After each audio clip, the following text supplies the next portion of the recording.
तो सरकार ने साफ कर दिया है कि आने वाले 2 हफ्तों तक लॉकडाउन बढ़ेगा।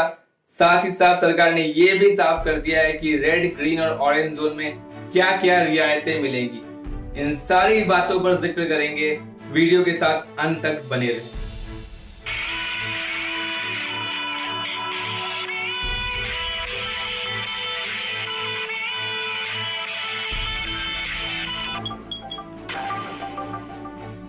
तो केंद्र सरकार ने कोरोना के मद्देनजर देश के जिलों को 3 अलग अलग जोन में बांटा है। सबसे पहले होते हैं ग्रीन जोन। ग्रीन जोन ये जोन होते हैं जहां पर पिछले 21 दिनों में कोरोना का एक भी नया मामला सामने नहीं आया है। यहाँ पर कोरोना के संक्रमण का खतरा सबसे कम होता है। देश के 319 जिले कोरोना के ग्रीन जोन में आते हैं। ऑरेंज जोन, ऑरेंज जोन वो जोन्स होते हैं जहां पर पिछले 14 दिनों में कोरोना के कोई भी नए मामले सामने नहीं आए हैं। इसके अंतर्गत देश के 284 जिले आते हैं। रेड जोन, रेड जोन वो जोन होते हैं जहां पर कोरोना संक्रमण का खतरा सबसे ज्यादा होता है। इसके अंतर्गत देश के 130 जिले आते हैं और दिल्ली, मुंबई, कलकत्ता, बेंगलुरु, हैदराबाद, चेन्नई समेत सभी महानगर रेड जोन की परिधि में ही आते हैं।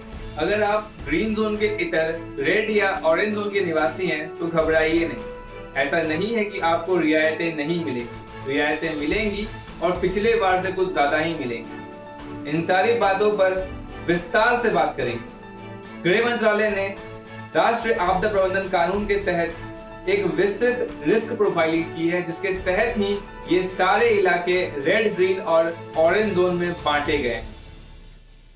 रियायतों से पहले हम बात कर लेते हैं क्या क्या पाबंदियां लागू होती हैं रेड, ग्रीन और ऑरेंज जोन।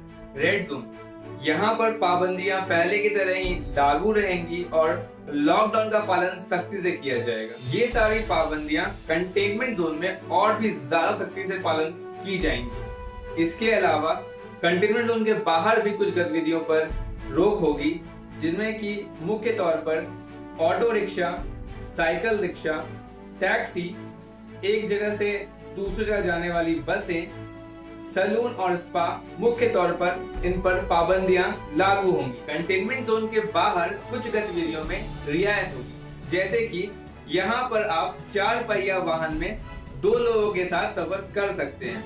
इसके अलावा शहरी क्षेत्रों में औद्योगिक टाउनशिप, स्पेशल इकोनॉमिक जोन यानी विशेष आर्थिक क्षेत्र और औद्योगिक प्रतिष्ठान शुरू हो सकते हैं। ऑरेंज जोन, यहाँ पर बसें नहीं चलेंगी, कैब्स 1 पैसेंजर के साथ में और पर्सनल व्हीकल 2 पैसेंजर के साथ में चल सकती हैं। इसके अलावा इंडस्ट्रियल गतिविधियां चालू होंगी, साथ ही साथ यहाँ पर कॉम्प्लेक्सेस खुल सकते हैं।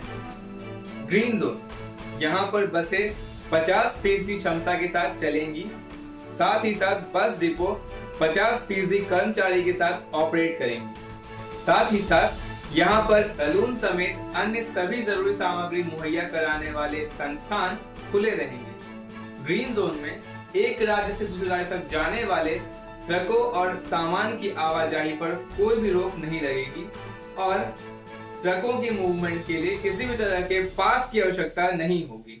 साथ ही साथ गृह मंत्रालय के आदेश में जिन सारे संस्थानों का जिक्र नहीं है, ये सारे संस्थान भी ग्रीन जोन में खुल सकते हैं। कॉमन पाबंदियां हर जोन के लिए, रेल यात्रा, हवाई यात्रा, मेट्रो और सड़क मार्ग द्वारा यात्रा हर जोन में बाधित रहेंगी। होटल, रेस्तरां और बड़े सार्वजनिक संस्थान जैसे कि cinema hall, malls, sport complex, ये सभी बंद रहेंगे। स्कूल, कॉलेज और शैक्षणिक संस्थान भी बंद रहेंगे। सामाजिक, राजनीतिक, सांस्कृतिक और धार्मिक गतिविधियां जहां पर बहुत सारे लोगों के जुटने की संभावना हो सकती है, ऐसी सारी गतिविधियां भी बंद रहेंगी। शाम 7 बजे से सुबह 7 बजे के बीच में गैर जरूरी गतिविधियां पर पाबंदी होगी। इसे लागू करने के लिए स्थानीय प्रशासन धारा 144 की मदद ले सकती है। सभी जोन्स में 65 साल से अधिक के बुजुर्ग, प्रेग्नेंट महिलाएं और 10 साल से कम उम्र के बच्चे, इन्हें हर हाल में घर में ही रहना है। ये बाहर तभी आ सकते हैं जब किसी प्रकार की हेल्थ इमरजेंसी सामने आ जाए। जो छूट हर जोन में लागू होंगी उसके बारे में भी जान लीजिए। हर जोन में मौजूद हॉस्पिटल्स में ओपीडी संबंधी सुविधाएं शुरू होंगी, लेकिन सोशल डिस्टेंसिंग का पालन करना होगा। कंटेनमेंट जोन में ये सुविधा भी नहीं होगी। ग्रामीण क्षेत्रों में शॉपिंग मॉल्स को छोड़कर बाकी सारी दुकानें खुली रहेंगी। इसके अलावा कृषि आपूर्ति श्रृंखला में आने वाली सारी गतिविधियां जैसे कि बुआई, कटाई, खरीदी, बिक्री, इन सारी गतिविधियों पर कोई भी रोक नहीं होगी। मछली पालन, वृक्षारोपण, पशुपालन, इन सारी गतिविधियों पर से पाबंदी हटेगी, बशर्ते ये किसी प्रकार से कंटेनमेंट जोन में न आती हो। ग्रीन और ऑरेंज जोन में ई कॉमर्स को लेकर के रियायतें होंगी, यानी कि यहाँ पर हर तरह के सामान, चाहे वो गैर जरूरी क्यों ना हो, डिलीवर किए जा सकते हैं। लेकिन रेड जोन में केवल जरूरी सामान की डिलीवरी पॉसिबल है। सारे निर्देश केंद्र सरकार की तरफ से। स्थानीय प्रशासन चाहे तो रियायतें घटा भी सकता है और सख्ती बढ़ा भी सकता है। तो ये थी लॉकडाउन से जुड़ी केंद्र सरकार के कुछ दिशा निर्देश। हम आशा करेंगे कि ये जानकारी आपको उपयोगी लगी हो और आप अन्य लोगों को भी इससे अवगत कराएं।